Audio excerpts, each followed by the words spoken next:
हाइलाकांडी जिला धर्मगढ़ थाना गड़ियाजोर गाँव में अवसर प्राप्त एलएसबी कर्मचारी महिला सुचित्रा खुंटिया को हत्या करा जायछि। घरे एकुटिया थिबा समय रे घरे गतकाली विलंबित रात्रि रे पसी लुटपाट करबा सह दुर्बृत्त माने हत्या करी घरे थिबा स्कूटी को नहीं फेरार होइथिबा बेले अधा रास्ता रे स्कूटी को छाड़ी फेरार होइथिबा अनुमान करा जाउछि। तेबे लुटपाट उद्देश्य नहीं हत्या होइथिबा संदेह करा जाउछि। मृत एलएसबी दीदी गत डिसेम्बर 2024 रे अवसर होइथिबा बेले गत किछि दिन तले से बैंक रु किछि टंका उठाइथिले।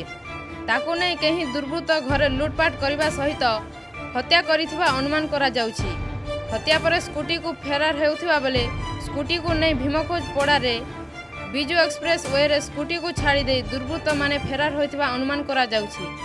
घरे एकुटिया थिबा बेले ही घटना घटिछि। खबर पाई घटनास्थल रे धर्मगढ़ थाना पुलिस संधनी कुकुर और साइंटिफिक टीम पहुंची तदंत आरंभ रखिछि। गोटे माने अच्छा गड़ियाजोर कई जन मैंने हत्या करिसेंती प्लस तांको घरू लुटपाट भी होती से खबर पाई आम गोटे मैंने केस रुजु करूँ।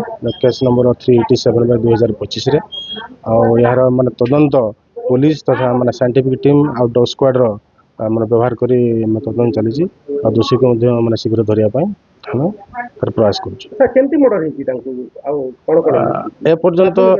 एपर्यंत माने प्राथमिक तदंत जना पड़ी तार माने माने बेकर जेहेतु माने स्ट्रांगुलेशन मार्क अच्छी साल द्वारा माने भिड़िकी हत्या कर माने संदेह करा कि पीएम रिपोर्ट आसला तार माने कन्फर्मेशन जना पड़ो कौन बर्तमान परिवार पहुंची केते आमर तो एटा इनक्वेस्ट सरी गलानी केवल माने परिवार लोक माने अपेक्षा कर पलि आसलानी माने पीएम बॉडी माने सेंड कर। स्टेट हेड शिव नायक रिपोर्ट निर्मल टीवी।